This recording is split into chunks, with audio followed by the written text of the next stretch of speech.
Bienvenidos, esto es Radio Sefarad y estas son las noticias. Las comenta Jorge. ¿Qué hay? ¿Qué tal, Alejandro? Vamos con los titulares de hoy. La activista adolescente Ahed Tamimi acepta una pena de 8 meses a cambio de retirar los otros cargos. Polémica por la autoría del ataque contra el reactor nuclear sirio hace 10 años y una sospecha alarmante actual.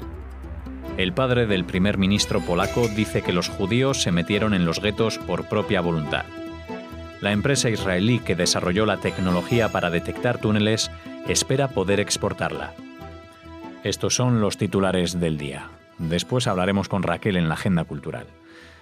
Ahora comenzamos hablándoles en las noticias de la activista palestina Ahed Tamimi, que aceptó una pena de 8 meses de prisión y una multa de algo menos de 1.200 euros por haber golpeado a un soldado israelí y haber convocado manifestaciones.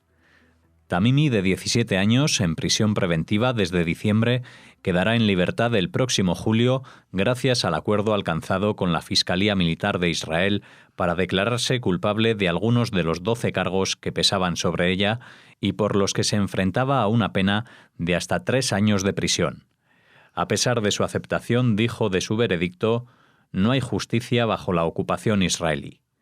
El acuerdo también afecta a su madre Narima, condenada a otros 8 meses de prisión y a una multa de 1.400 euros, y a la prima de esta, que ha quedado en libertad condicional. Sí, bueno, ya se sabe.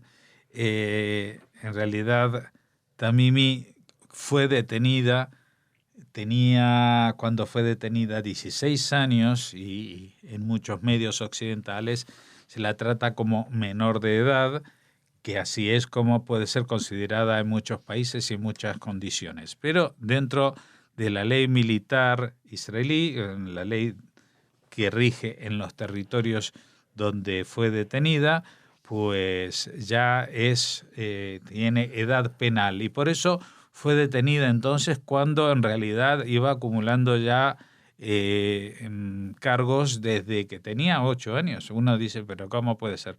Pues sí, pues la familia Tamimi, digamos que han sido provocadores, o no sé cómo llamarlo, insultadores, agresores de los soldados israelíes, y lo han inculcado a la niña desde que era muy pequeña. Hay películas, vídeos en YouTube de una pequeña rubia insultando, agrediendo, etcétera, y esto ha pasado así durante años hasta que, pues, llegada a determinada edad, ya se consideraba que era suficientemente responsable para responder de los actos ante la ley militar, y así fue juzgada de todos los cargos que tenían, que eran muchos, pues nosotros hemos hablado, recuerdo, a través de Pascal Roa con la abogada defensora de ella, que es una judía israelí mexicana, y yo creo que ha conseguido un buen acuerdo, tomando en cuenta que ya está a mitad de camino, es decir, que de los 8 meses de prisión, pues ya ha pasado 4, y las multas no son tampoco nada excesivas, y seguramente cuando salga dentro de pocos meses, ella y su madre se convertirán en héroes de la causa palestina y podrán vivir, primero, por los subsidios que le dará la propia autoridad palestina, y segundo, que seguramente es muy probable que tenga ya una agenda completa de viajes por el extranjero para contar su experiencia como presa de conciencia o de no sé qué, pero en realidad lo que ha hecho esta chica, y lo ha filmado su propia madre, es insultar, patear, escupir a un soldado que estaba ahí en la calle. Así que, bueno, el soldado no respondió a pesar de que iba armado, y eso es lo que se debe hacer a pesar de lo difícil que se vive en esas situaciones. Tamimi, camino a la libertad dentro de unos meses. Yo no creo que en este caso pues la prisión le sirva para atenuar nada, sino para acrecentar su leyenda, porque en torno a ella se está construyendo un bluff, un gran marketing, un icono de la resistencia palestina. Encima es una chica, es menor, es mujer, y ella sola se enfrenta a no sé qué. Bueno, ella sola se enfrenta porque sabe que los demás no pueden responderle. El ministro de Defensa israelí, Avigdor Lieberman, manifestó que lamenta haber aprobado la publicación de la información sobre el ataque aéreo israelí contra el reactor nuclear sirio en 2007, debido a que los veteranos funcionarios y oficiales de seguridad comenzaron a pelearse por el crédito del éxito de la misión. Esta batalla por los méritos incluye a los pilotos que ejecutaron la misión y a numerosos miembros de la comunidad de inteligencia involucrados en la planificación de la operación. Y ahora un informe publicado por el Instituto de Ciencia y Seguridad Internacional con sede en Washington, pero que no puede ser confirmado en base a las imágenes de los satélites comerciales, señala que Siria podría haber construido un reactor nuclear subterráneo. Según los expertos, un reactor nuclear totalmente subterráneo no es imposible, pero plantea un gran reto de ingeniería y probablemente requeriría secreto y asistencia técnica regular de Corea del Norte. Bueno, aquí hemos juntado dos noticias. Una que es consecuencia de la que contamos ayer, que después de 10 o 11 años se desclasifica el secreto sobre el ataque al reactor nuclear en Siria. Nos preguntábamos por qué tanto tiempo lo mantuvieron callado.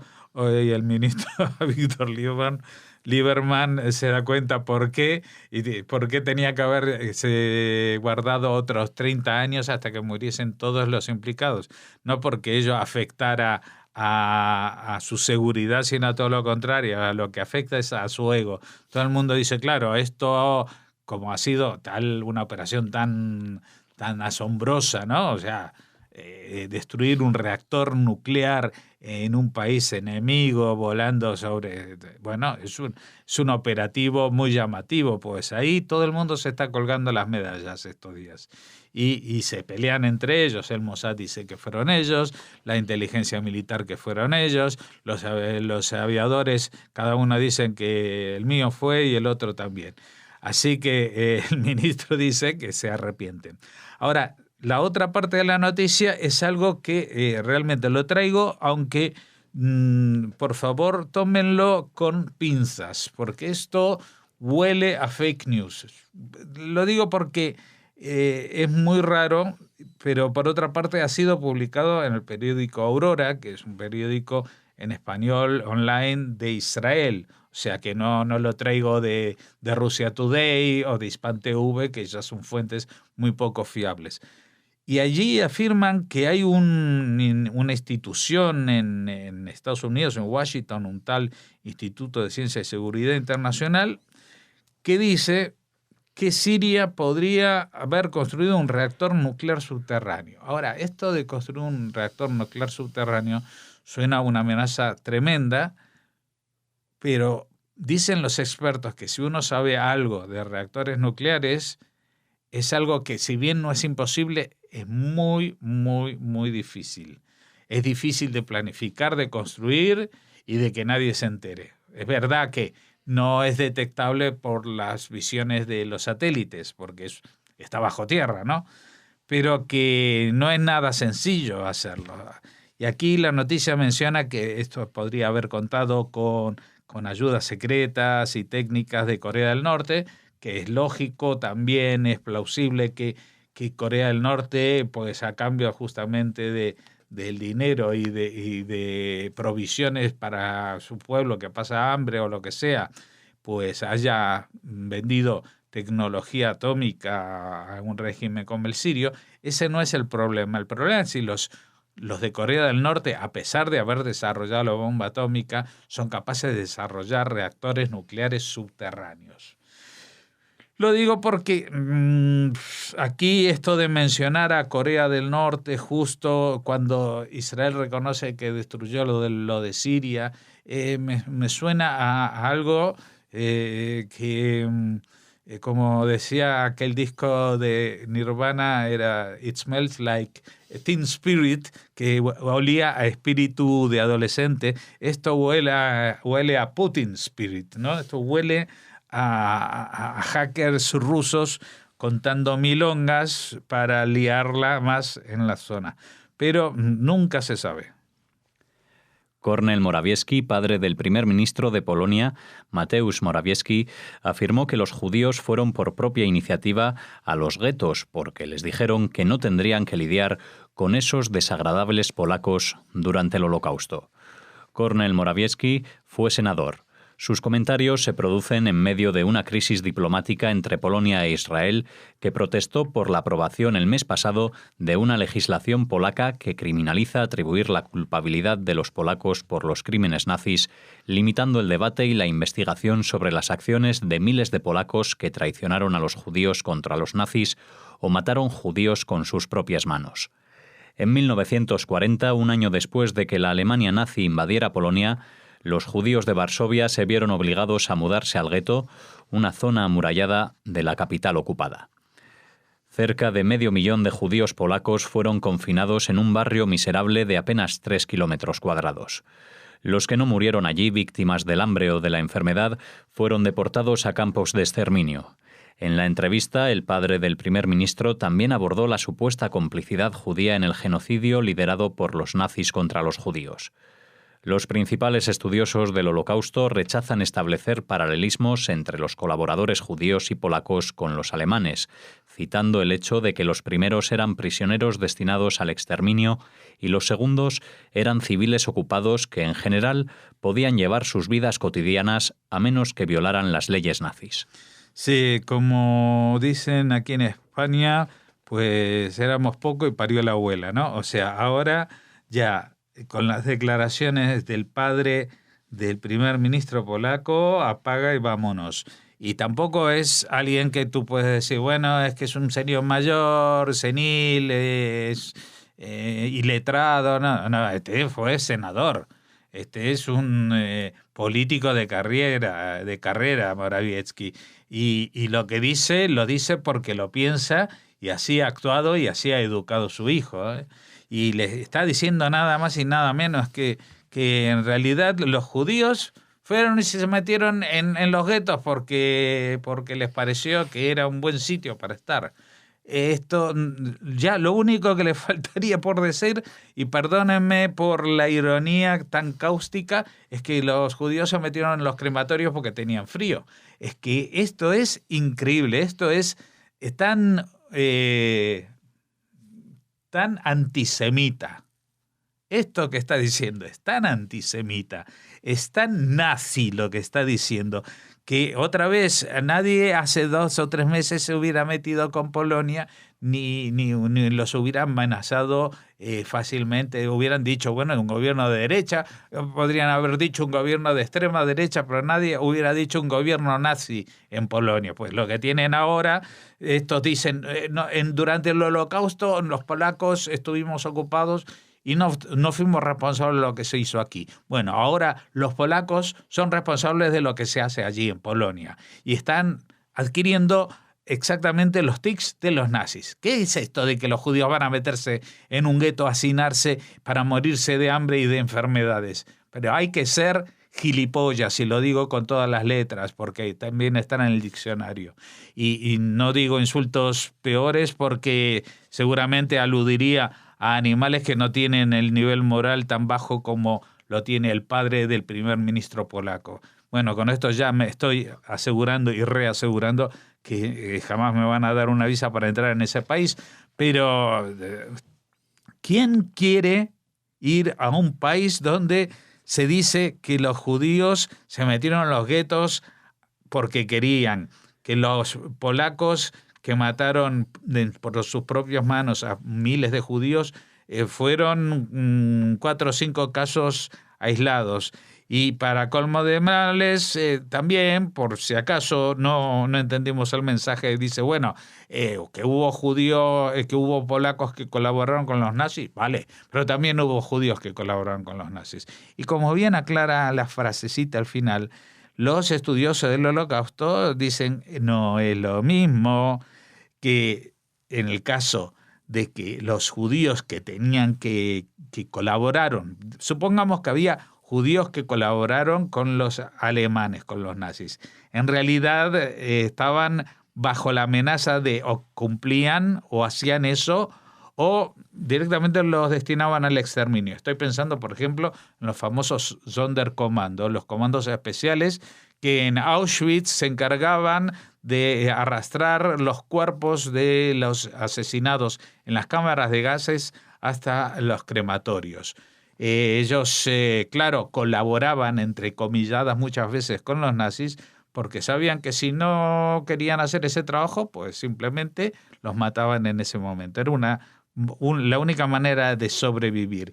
Pero los colaboradores polacos no tenían esa amenaza, esa espada de Damocles encima de la cabeza. Eran civiles que en general podían llevar sus vidas cotidianas a menos que violaran las leyes nazis. Es decir, si eran asesinos o si eran ladrones, pues incluso los nazis los iban a encerrar. Pero si no, pues no tenían ninguna razón para colaborar con los nazis si no fuera la propia voluntad de exterminar a los judíos, de acabar a los judíos y demostrar de una vez por todas lo que durante siglos demostraron, el odio a los judíos. Elbit Systems, socio en el desarrollo del sistema utilizado por las Fuerzas de Defensa de Israel para detectar túneles de ataque desde la Franja de Gaza, está rediseñando el sistema para su futura exportación, sujeto a la obtención de los permisos apropiados del Ministerio de Defensa. La empresa está convencida de que la cadena de éxitos del sistema en los últimos meses, en la que se expuso y se logró destruir varios túneles, es estratégicamente significativa, ya que es el primer sistema eficaz de este tipo en el mundo. El sistema de alto secreto está basado en sensores que monitorean eventos subterráneos y proporcionan alertas cuando se detectan espacios y movimientos. Sin embargo, está prohibida la publicación de cualquier detalle sobre el mismo. La empresa Elbit considera que el sistema es una solución que podría interesar a los Estados Unidos en su lucha contra el tráfico de drogas en la frontera con México, que en parte utiliza túneles. También podría usarse en la frontera entre las dos Coreas, ya que se han excavado largos y anchos túneles desde el norte en dirección a su vecino del sur, con el objetivo de enviar fuerzas militares a ellos en caso de un futuro conflicto. Sí, bueno, ya llevamos varias semanas, creo que ya podríamos decir meses, desde que vimos en las noticias cómo en Israel detectaban de alguna manera, que nunca explicaron, los túneles de ataque que luego eran bombardeados y eran, digamos, derribados, o no sé si es el verbo adecuado para hablar de un túnel. Y esto ha pasado no una vez ni dos veces, sino que ya son 4 o 5 túneles. Incluso hablamos de que esta misma semana, en represalia a un ataque con bombas en la valla fronteriza, Israel por primera vez bombardeó o detectó un túnel que estaba todavía en territorio dentro de la Franja de Gaza, porque hasta ahora los túneles que habían detectado y derribado eran los que atravesaban a territorio israelí. Es posible, porque como no sabemos más del tema, que incluso hoy en día Israel posea un mapa completo, gracias a esta tecnología, de todos los túneles que se han excavado en la zona fronteriza estamos hablando. ¿En qué se basan? Pues aquí lo que cuentan es lo que se puede contar, esto es alto secreto, porque entre otras cosas, aparte de ser una tecnología de seguridad y militar, es un gran negocio, porque esto no lo han hecho ni los americanos, ni los chinos, ni los rusos, ni nadie en el mundo. Cuando hablamos de tecnologías militares muchas veces decimos, bueno, los israelíes están muy avanzados, incluso mejoraron la aviónica de los F-15 de los americanos, sofisticaron el sistema antimisiles del cúpula de hierro, etcétera, etcétera, colaboraron. Pero esto es un invento y un desarrollo israelí que seguramente tendrá socios americanos industriales, pero que está manejado por una empresa vinculada al ejército de Israel. Y entonces ahora ellos han desarrollado algo, y no solamente, a diferencia de los desarrollos militares en otros países, como en la Unión Europea, por ejemplo, fabrica un caza, o fabrica un tanque, o fabrica un torpedero naval. pues aunque llena el folleto de especificaciones técnicas, los que se van a gastar millones y millones de dólares en invertir en estas cosas, quieren saber si eso funciona en tiempos de guerra, si funciona en situaciones reales. Y lo que ha demostrado que es el único sistema de detección de túneles que funciona. Y es una maravilla para los ciudadanos del sur de Israel y en general los ciudadanos de Israel, porque volvamos a recapacitar, no estamos hablando de contrabando que evaden impuestos, estamos hablando de túneles de ataques terroristas. Uno de ellos secuestró en el año, no sé si era 2005, 2006, ¿cuándo fue que secuestraron a un soldado, Gilad Shalit? Lo tuvieron 5 años y para rescatar a ese soldado se pagaron liberando a 1.066 terroristas con crímenes de sangre. El precio era altísimo, pero el precio de desarrollo de este arma va a compensar lo que se tuvo que pagar en vidas humanas, porque esto está evitando o tapando totalmente toda la capacidad operativa ofensiva que pueda tener Hamás y que estaba basada, mucha de ella, en los túneles de ataque. Y es muy sencillo de venderla porque lo más llamativo que te viene a la mente es Estados Unidos. Estados Unidos, ya sabemos que Trump tiene esta obsesión con la frontera mexicana. Poner una valla de 9 metros de alto, de 10 metros de alto, pero ya en la época medieval los que hacían las murallas muy altas, pues venían los de las fuerzas sitiadoras y lo que hacían era un túnel. Se metían por abajo y se venía abajo la muralla. Esto lo saben los niños desde las guerras medievales, como decimos. Así que esto le va a gustar muchísimo a Estados Unidos, no solamente, como dicen aquí, en la lucha contra el tráfico de drogas, no lo mencionan, pero también contra el tráfico de inmigrantes, porque muchos inmigrantes que cruzan el río, los espaldas mojadas, que cruzan el Río Grande y que entran en territorio norteamericano a través de túneles, que se saben que existen, pero hacer un túnel es bastante más sencillo que detectarlo en la mitad de un desierto. Y también, pues esto haría que se enfade un poquito más este señor gordito que dirige los destinos de Corea del Norte, porque ellos se han gastado muchísimo dinero durante muchos años para construir unos túneles por donde pasen tanques completos para invadir Corea del Sur sin que los bombardeen. Y una vez que ya tienen toda esa infraestructura a punto, pues igual los de Corea del Sur compran un aparatito de esto a los israelíes y se acaba el chollo. Bien, aquí despedimos esta primera parte de las noticias y te despedimos a ti también, Jorge, hasta la próxima semana. Hasta la próxima semana, Shabbat Shalom. Volvemos ahora con la agenda cultural.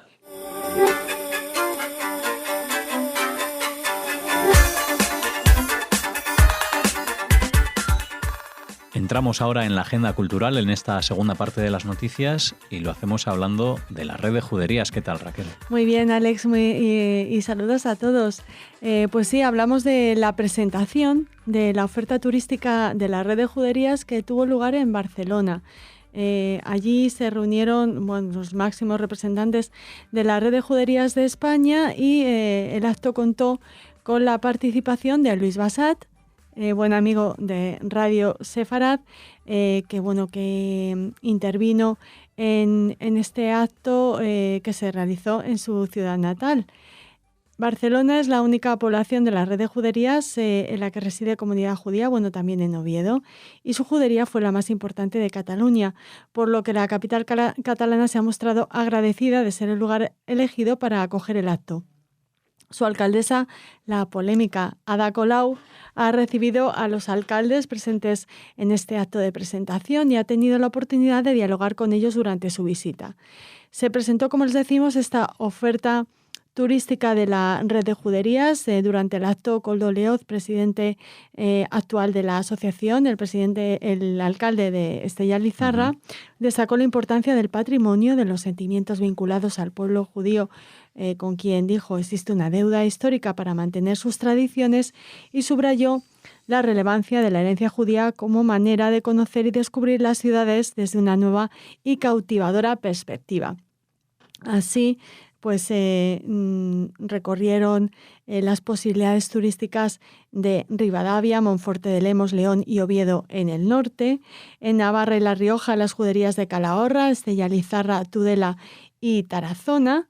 En Barcelona, por supuesto, gran parte de la memoria sefardí, que está recogida en el Museo Mukba del Cal, ubicado en un edificio de origen medieval. La monumentalidad de las juderías extremeñas en Cáceres, en Plasencia y, como no, en Hervás.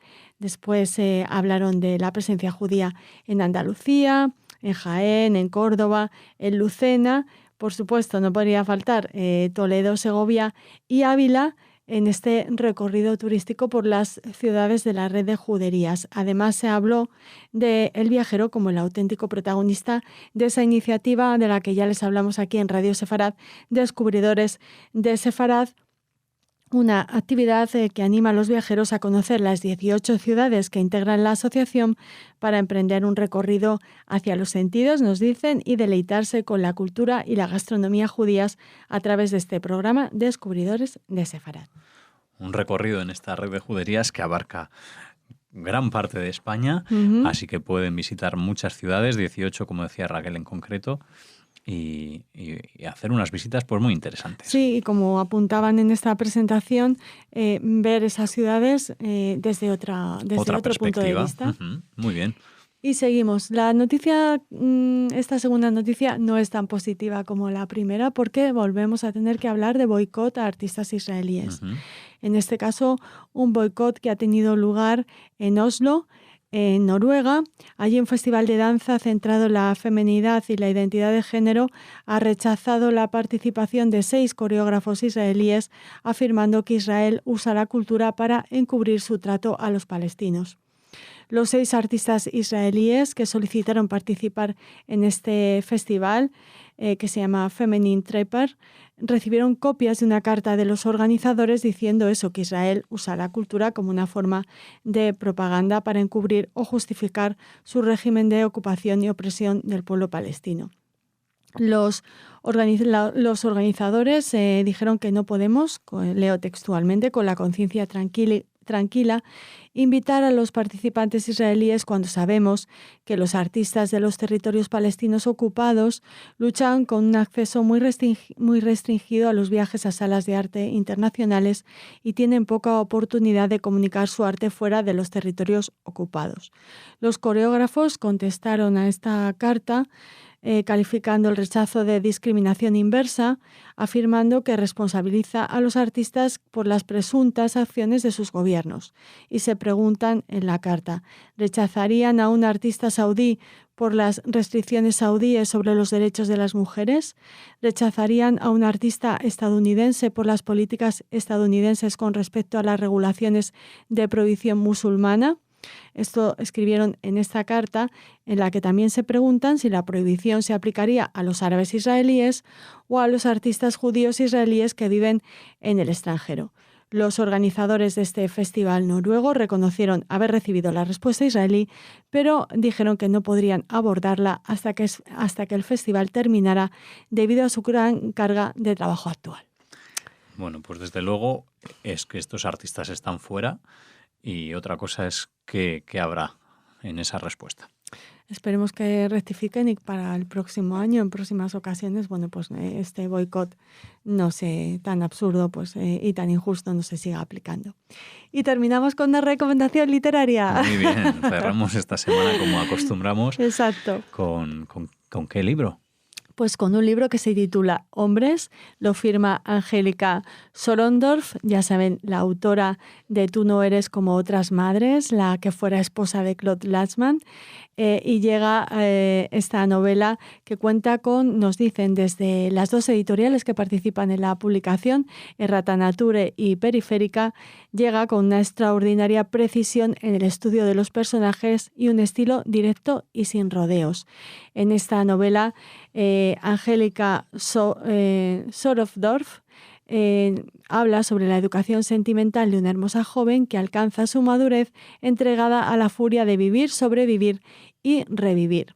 Evelyn Clausen, la turbadora protagonista de esta novela, es hija de padre alemán y madre judía, y su infancia se desarrolla en pleno ascenso del nazismo, como le sucedió a la propia Angélica. No es solo un personaje construido con partes de la vida de la propia autora y de otras mujeres a las que conoció en su juventud, sino toda una figura de carne y hueso, una verdadera mujer que pierde su candidez, su inocencia y se lanza a vivir ávida e intensamente sin ninguna preocupación moral para ahuyentar todos esos miedos que la acechan desde muy niña. Nos recuerda también a la propia madre de Angélica, la que retrataba en Tú no eres como otras madres. Los hombres, los distintos hombres que pasan por su vida, este libro, nos dicen, es un perfecto estudio de muchos tipos de ellos, son tan solo el medio para evadirse de la dura realidad, de la persecución y del hambre. Estos hombres que siempre ocupan una posición de poder y lo ejercen, van convirtiéndose gradualmente en el único universo de Evelyn. Les pide amor, pasión y la posibilidad de huir de su madre, de sus propios deseos, tristezas y necesidades, aunque casi todos ellos, víctimas también del egocentrismo de la joven, le resultan decepcionantes. Bueno, pues con este Hombres despedimos esta semana aquí en Radio Sefarad, y con la afirmación de que volveremos el lunes con noticias diferentes, nos despedimos y les deseamos un Shabbat Shalom. Shabbat Shalom.